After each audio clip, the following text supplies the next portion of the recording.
My name is Ben Johnson. I'll be talking about the CRTM, the Community Radiative Transfer Model. The CRTM has been in development since at least 2004, and there's a heritage going back even farther than that. So the list of contributors here is actually a short list of people who've been recently involved or substantially involved in the CRTM's development. It's the core team consists of myself, Patrick Stegman, and Chung Dong. Then many other people have contributed over the years to the CRTM project. So I'll just give you a brief rate transfer review. It's not going to be comprehensive. I just wanted to make sure everybody's more or less on the same page, talk about what the CRTM is, what it does, and then give the UFO connection that Hui so nicely started on. So just super quickly, you've all seen these kind of pictures before, but I just wanted to highlight some of the complexities that a radiative transfer model has to deal with. On the left photograph, it's showing how incoming shortwave radiation, that's radiation from the sun, changes its course and sort of has different things happening to it in its lifetime. So you have the incoming solar radiation that gets reflected by clouds, absorbed by clouds in the atmosphere. Some of it gets sent right back out into space where it can be captured by a satellite. So that you'd call that like a reflectivity. So this is all shortwave on the left. Or it gets reflected by the surface. So when you see surface imagery from MODIS or things like that, and that's what you're seeing here is reflected sunlight. A lot of it gets absorbed, of course, and that leads to the heating of the surface through that absorption of the shortwave radiation. And that leads to the second panel we see on the right, which is the long-wave radiation. Long-wave radiation is thermal, IR, microwave, and so on, at least from the purposes of remote sensing, radiative transfer. The outgoing long-wave radiation is thermally emitted, and some of it's reflected, but most of it's thermally emitted, and you get emission from all different kinds of things, like the gases in the atmosphere, the clouds, the land surface, and there's also complex issues like multiple reflection between the atmospheric layers and the surface. So it all sort of adds up to these net radiative fluxes that you often see in energy budgets and things like that. But for the CRTM in particular, we don't deal with the flux measurements. We deal with the monochromatic radiances or close to monochromatic radiances that you would observe with a satellite-based sensor. So typically we talk about specific wavelengths, and then there's some sort of small bandwidth associated with that. I'll give you some detailed examples later. The CRTM is a satellite simulator, but it has to cover a pretty wide range of the magnetic spectrum. So we support sensor-specific simulations ranging from, for current versions of CRTM, ranging from visible out to the sub-millimeter. So visible being typical blue, red, green, but out to the sub-millimeter, which is in the hundreds of gigahertz in terms of the frequency of the radiation. So this says up to 183. We've gone beyond that now to start supporting the ice cloud imager coming up on the Meteosat second generation. So we're going up to about 664 gigahertz now. So those are quite short wavelengths. So CRTM does some band averaging across the bands with the center channels, and it's really designed to be a true sensor simulator, so we can get as close as possible to the observations that we get from various satellites. We're adding UV support with CRTM version 3 that's still under development. Here's an example of the microwave radiant spectrum. So across the bottom we have frequency in gigahertz, and then on the y-axis is the brightness temperature. And so these regions that are the warmest here, let's say, are the ones that are seeing the surface. So you're getting emission, you're observing emission from the surface. And then as you see these dips here, these are absorption lines by various atmospheric constituents, in this case, oxygen in the upper atmosphere around 55 gigahertz, 57 gigahertz. There's another oxygen band around 118. There's also water vapor bands here. There's one at 23 gigahertz, and there's another one at 183 gigahertz, which my screen is blocking. I don't know if you can see that or not. So along this, you also see these little blips, these green blips. What those are representing are actual different channels from a microwave sensor. And so what that's showing is that as you design your radiative transfer model to simulate a sensor, you pick these channels that are consistent with the sensor itself. And the sensor was designed to pick regions where you have more or less absorption. For example, in this oxygen band here around 57, they sample at different points along that to get a vertical profile of the atmosphere. So here, this lowest one on this plot is actually the highest peaking channel for that sensor. So you're getting sensitivity to the higher parts of the atmosphere. And then, of course, as you go along that, you can get some kind of temperature profile there, because this varies according to temperature. And similarly, for the water vapor channel at 183, you see these blue marks here. Those are sampling along that water vapor structure, so you can get a vertical profile of water vapor. So microwave sensors are really good at giving you a column integrated response to temperature and humidity in particular, but also other atmospheric constituents such as oxygen, if you wanted to. And of course, this plot goes out for quite a bit longer than what I'm showing here. But what's happening at these higher frequencies beyond the edge of this plot is continuum absorption. So it's all of the wings of all of these absorption lines sort of adding up to provide just a continuously increasing absorption of the radiances that are emitted from the Earth's surface, the long wave thermal radiation. You kind of see that trend already moving across here as it's just sort of going down, down, down. It's that constant continuum emission absorption. So the atmosphere becomes increasingly opaque as you go to higher frequencies just due to that. So often window channels, the ones that see down to the surface, are down here in these low frequency, long wavelength channels. Similarly, for infrared, this is in the Yasi spectrum in red. It's quite complex. All of these wiggles are each absorption lines due to various gaseous species or orientations of molecules, vibration modes, rotation modes. It gets quite complex. These banded color bars here are kind of showing where the various species listed are contributing more to these lines that you're seeing. So basically, the more dense the colors, the more of a contribution that species has to that particular thing. And so you can see right away that there's there's regions that are quite clear, like here, the window channels. That means you're seeing to the surface, but there's also regions that are completely opaque, and then you're getting most of your absorption due to water vapor, for example. So if you're designing a sensor that's supposed to pick up these sorts of things, then you want to pick channels that are consistent with that whatever gaseous species you're interested in. So it really provides a lot of information content. But for infrared in particular, once you get into clouds or aerosols, certain channels can saturate quickly. There's no clouds being shown here, but certain channels can saturate quickly. So you might not even be able to see the surface in a lot of channels where you normally would under clear conditions. So that's the sort of clear versus cloudy issue. I have a whole other talk that I'm not going to show you about the sort of the definitions of radio transfer and walk through the radio transfer equation. We're not going to do that today. I just want to get a definition out here because I use it a lot. It's brightness temperature.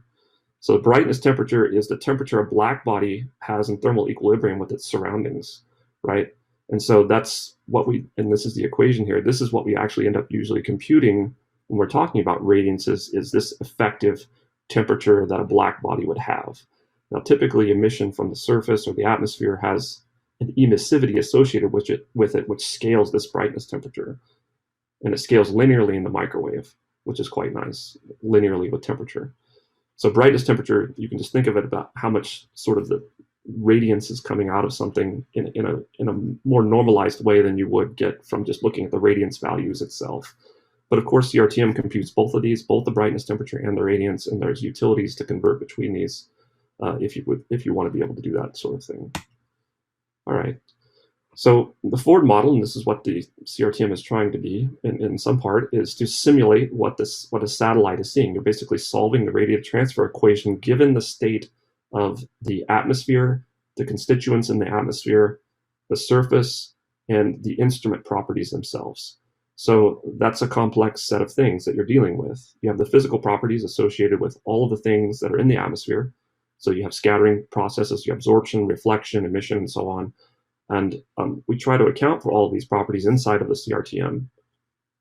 And of course, as you can imagine, it gets complicated. CRTM is a one-dimensional model, so you can't fully account for 3D effects, although you can account for slant path effects by increasing the optical path. But then once you get beyond viewing angles of 60 degrees from vertical, then you start to have problems with 3D. Or if you're looking at complex cloud structures, there's 3D related issues. So that's something for the future. CRTM is really a community model. So we try to be independent. We're not just a JEDI model. We're not just a NOAA model, although it was heavily developed initially through NOAA and through the Joint Center and people working with NOAA and the Joint Center. But now we've really spread the community out to a larger group here. So we get contributions across the various agencies, the partner agencies that we work with within the Joint Center, and those are listed here. As of version 2.4 of CRTM, it's an open, it's public domain, so anybody can download, use, distribute, modify as they see fit. We would like to hear your feedback so we can fix things that are broken if necessary.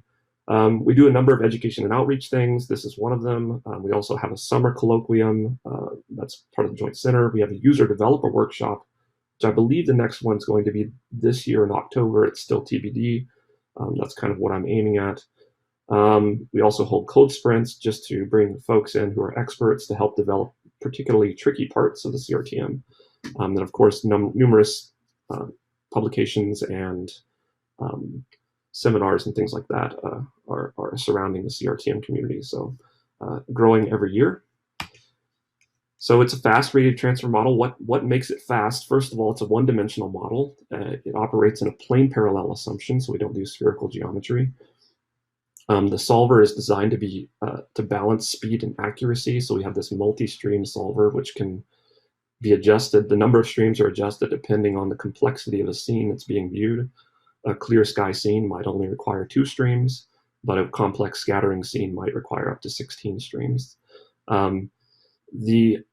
The other part that makes it go fast is that we use lookup tables for almost everything. So anything that we can compute offline, such as the transmittance coefficients, cloud properties, aerosol properties, that sort of thing, are all computed offline in various methods. So we use basically linear regressions for the transmittances, which is quite a complex process.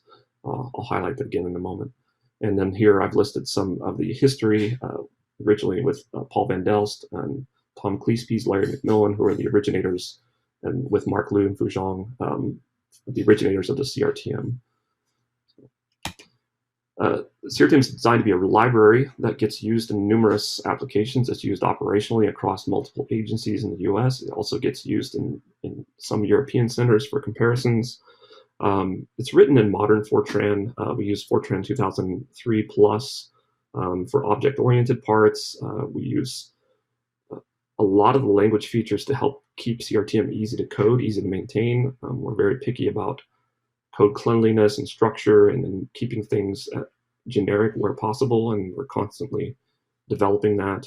The CRTM is not just a forward simulator, not just simulating radiances, but it also includes the tangent, linear, and adjoint code, and it's all coded by hand. So every time you write a forward function in CRTM, you have to write the associated TL and adjoint components. And the ultimate part which gets used here is the K matrix. It's basically the sum of the adjoint over channels. Then you use that K matrix to help you understand what the sensitivity is of the radiative transfer model to changes in the model state. And that's really critical because that's what enables the data assimilation part. It uses that Jacobian we call it K matrix, it uses the Jacobian to do that relationship between the change in radiance and the change in model state, which provides you the increments from the satellite. So that's the critical component here. I won't talk too much about these, but the TL is just basically the first derivative, and the adjoint is the transpose of the tangent linear. So the adjoint and the K matrix are similar. So while the adjoint is the transpose of the TL, those are summed over channels, but the K matrix just moves that channel independent code outside, so you can get the Jacobians for each channel, which is quite useful for a number of variational DA techniques, from 1D var to 4D var, of course, and then any number of other uses for that, such as sensitivity and things along those natures. So the Jacobians are provided for the atmospheric parameters, also the surface parameters as well. So. Okay, so CRTM is really a radiance interpreter in that sense, given what I've told you, not only computing the forward computed radiances, but also the adjoint through the K matrix.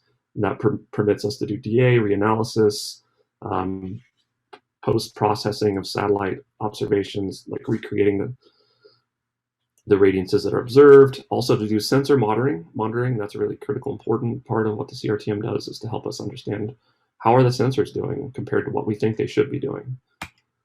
So the CRTM is really composed of these interfaces, and if you look at the code, you can see that it's exactly laid out like this. And it's quite clean and it's very modular. So taking parts of the CRTM out and replacing it with new things is really straightforward. The hardest part, of course, is the coding of the TL and adjoint models, but that's once you understand the methodology for that, it becomes pretty straightforward, just time consuming. So I'll just talk briefly about these modules. We have a surface optics module, which is the emissivity and reflectivity, the aerosol module, a cloud module, molecular scattering, and then atmospheric absorption emission module. And then all of that, of course, provides you with the radiative transfer solution, which gives you your brightness, temperatures, and your Jacobians. So for the surface emissivity, we cover land, ocean, ice, and snow. And depending on the wavelength that's being viewed, we have different kind of lookup tables or libraries. For IR, we use a spectral library to guess what the emissivity is based on various properties. For microwave, we use a physical, well, quote unquote, physical model, but it's still under development. It's a land emissivity model. It was developed initially by STAR personnel, and they're continuing to work on that. Same for UV and Viz. It's a lookup table. Ocean is pretty complex. We use this FAST M6 model that came out of European Center. It's basically a statistical model which allows you to predict what the emissivity is of the ocean surface as a function of viewing angle and so on. Working on polarized BRDFs for CRTM3. So we do include the surface polarization in the CRTM calculation. It just treats it like a different component of the radiances, even though CRTM is a scalar model right now. We do account for the ocean and surface emission polarization, so we can still capture that. We just don't include the scattering-based polarization yet. That's coming in CRTM3. Of course, we do ice and snow cover as well. Those are listed here again. Aerosols is something that's been worked on actively recently by Chung Dong on our team and various contributors. She's been improving the CRTM's way of interfacing. One in particular is adding net CDF capability, but also adding in new aerosol specifications and species. So example, recently in CRTM 2.4.1, we've added nitrate and smoke, for example, to the existing species, and I'll give you a list of those species shortly. Our focus initially is on AOD, that's aerosol optical depth. That's just the first step in the calculation, but you can continue that calculation all the way through to the radiances. So you can do radiance-based assimilation of any of the species that we provide here, as long as your calling model can actually produce those species correctly. That's the trick. Briefly about cloud scattering. This is a whole set of talks within itself, but our goal here is to have CRTM compute the cloud scattering and emission properties so that, one, they're physically consistent with the calling model. So the numerical weather prediction models have microphysical assumptions. CRTM also makes assumptions in its table. So our goal is to sort of line these up, and this is a project that Greg and I have been working on with Penn State folks to make consistency between the microphysics package, such as GFDL, WSM6, or the Thompson microphysics schemes, and then the tables that CRTM uses. So we get accurate scattering properties, we get accurate physical properties, and hopefully that gets us closer to a more consistent computation of the radiances that we see in cloudy scenes. So this is really designed to help cloudy radiance assimilation. I won't talk much about molecular scattering because it's not super important for IR and microwave, but it does get more important as you go down the Viz UV. UV in particular has molecular scattering, so that's going to be covered in CRTM3, focusing on Rayleigh scattering initially, but there's also additional scattering terms that we need to account for UV. Atmospheric absorption, this is the transmittance model. So we have a transmittance model which serves as the core of the CRTM's clear sky capabilities. We use a regression approach to do this offline because we're performing a regression against what's called a line-by-line radiative transfer model. It's a really, really slow but highly accurate radiative transfer model, and we sample against that. So there's two methods for doing that. One's called ODAS, the other one's called ODPS. ODPS is a typical one that we use to get us more trace gas contributions to the observed radiances that we see for clear sky, and then we modify that with the cloudy scattering and so on. This is a much longer discussion topic about how these transmittances are computed. Patrick Stegman on my team is working on AI-based methods to help speed this up. So we can train using AI training, regression training for this transmittance computations, and hopefully get to a much faster and more accurate approach. We have a non-LTE model, so LTE is local thermodynamic equilibrium. That's basically whenever you get a separation in the upper atmosphere between the kinetic temperature, which dominates the troposphere and stratosphere, but you get a separation and higher up between the vibrational and the kinetic temperature. And so what you're becoming more sensitive to is the emission from the vibrational temperature, and you have to correct for that for these high peaking channels. So the Planck function no longer is valid at that point. You have to use a modification of that Planck function to account for these NLTE states. So this is something we're actively continuing to develop. We have a basic NLTE capability, and that continues to be expanded for more physically consistent computations. The other key part of the CRTM is the solver itself. Is how do you solve the radiative transfer equation inside the code? We have it's called Beer's law. It's basically the emission code itself. The matrix operator method, which handles the multi-stream issues. There's the SOI method that was implemented as well. If you're familiar with these, of course, I won't go into this. Other methods are being tested, such as Delta Eddington. For CRTM version 3, we have a full Stokes polarized solver for CRTM that allows us to do the IQUV Stokes vector to compute and keep track of the polarization state as it passes through and scatters from clouds and aerosols. But that requires a lot of modifications to the code, still ongoing work, but it's looking very promising right now. We have some basic capability in CRTM version 3 alpha under development. I don't want to show this again, but I do want to show this. So this is, again, that same plot I was showing before, but I've overlaid the Aussie spectrum. And these pink and green bands here are the channel spectral response function. So each one of these sort of curves here are a given channel on Severi. And what it's doing is on the sensor, it's sensing all of this incoming information under a single integrated response. And so you basically integrate over these curves to obtain the sensor information at that channel. So you're getting an integrated response to these very complex spectrums. And of course, you have to account for that inside the CRTM. So when we do these transmittance calculations, you're actually doing these integrations offline and then providing the integrated response to the CRTM so it can quickly do its calculations. And of course, we do that for every single sensor. So that offline part is really time consuming and complicated. I won't touch that, but I'll discuss this.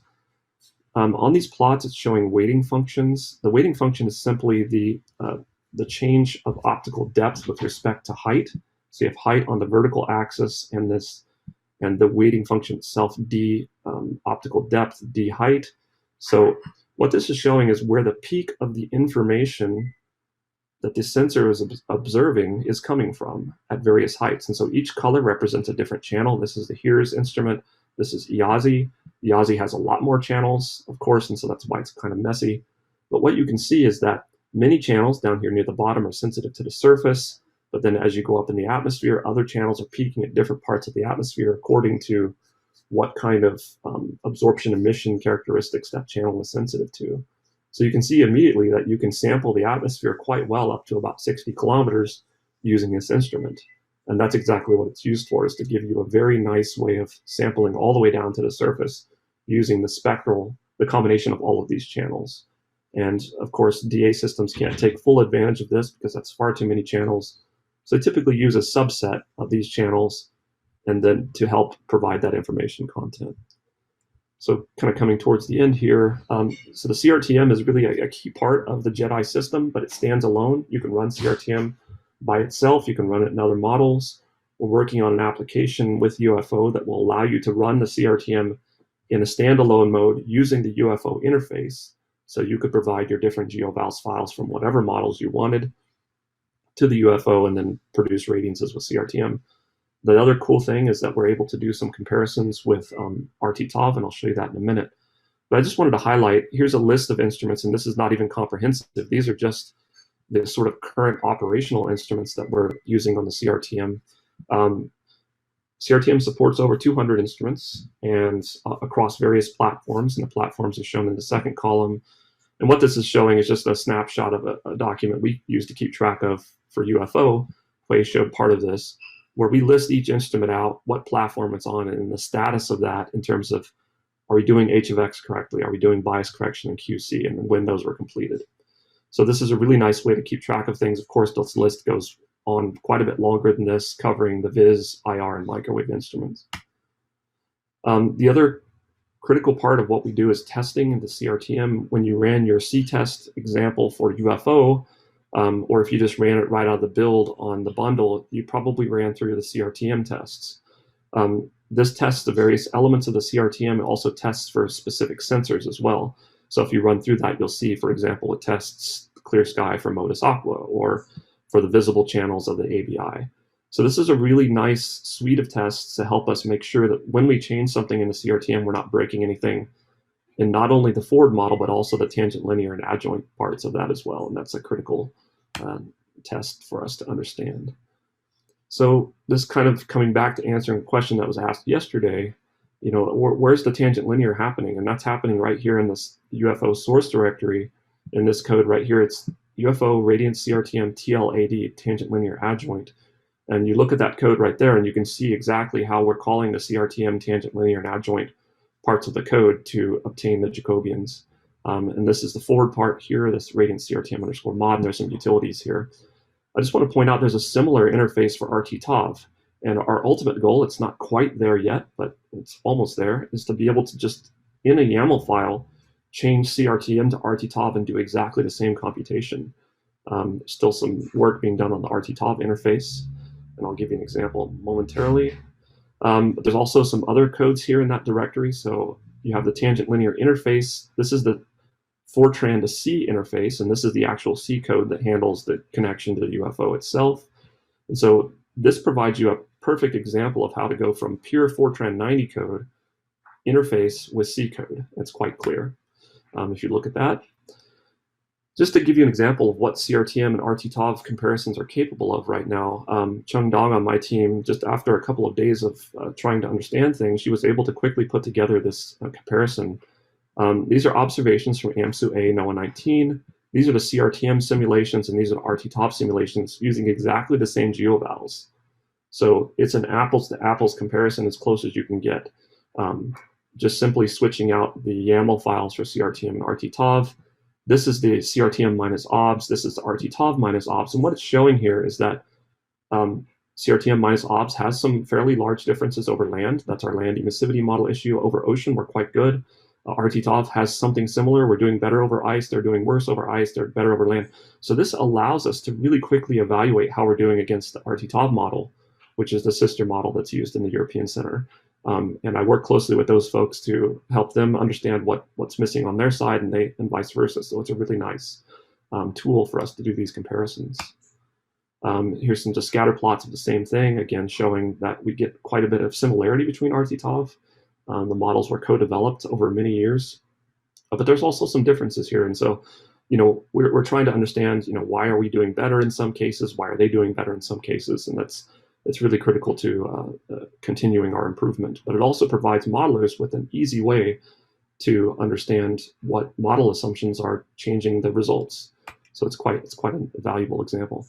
I won't go through this. This is just something that Wei showed also, but it just shows clearly where you can change the CRTM parameters here and what parameters are being used for absorbers and clouds and things like that. It's really a nice, clean way to interface with the CRTM using these YAMLs through the UFO application. So quickly, I just want to talk about CRTM 2.0. So the version of CRTM that's used in JEDI right now is a modified version of 2.3. It's really close to what's listed here in 2.4. It doesn't support the NetCDF format for reading quite as well as 2.4, but it does have OpenMP optimization in JEDI, so over profiles. So you can use OpenMP to speed things up. It's quite helpful, but it does have all the regression and unit tests that I've listed here. But CRTM development continues outside of the JEDI environment, of course. We just provide support to other agencies as well. So, but CRTM version 2.4 and 2.4.1, which is a minor modification, both work in JEDI too, as straight out of develop. So, and that's our goal here, is to allow folks to continue using the CRTM updates as they're released directly in the UFO JEDI framework. So the key feature of 2.4.1 in particular is adding channel and profile loop support for OpenMP, and there's an intelligent selection for that. So really the goal here is to reduce wall clock time, and that's the critical part for operational applications. And we're trying to go quickly to NetCDF support for all of our input files. We have that now for aerosols and clouds, but transmittances are still pending. Of course, CRTM3, I mentioned earlier, is really supporting full polarization. That's cloudy, cloud scattering induced polarization, also active sensors such as radar and LiDAR from space. That's something that Isaac Murati and I are working on. Surface properties, the solver itself, I've already mentioned, that was provided by Mark Liu from STAR. The shortwave components in particular, that's really challenging because there's a strong solar component. And of course, we're continuing to expand the aerosol species in support of the various aerosol AOD and radiant simulation requirements. So I went 1 minute long, I think. I apologize, but here's my final slide.